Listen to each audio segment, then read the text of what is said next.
Alright, this is Scott Tig, PVC, Mega Blast PVC train horns, and just got through doing a smaller scale K5LA, and this is the smaller scale, and you see the big scale here.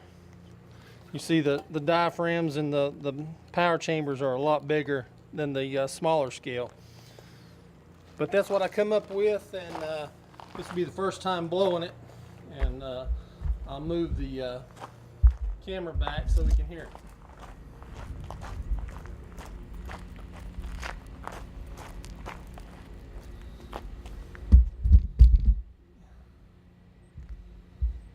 All right, this is the smaller scale K5LA.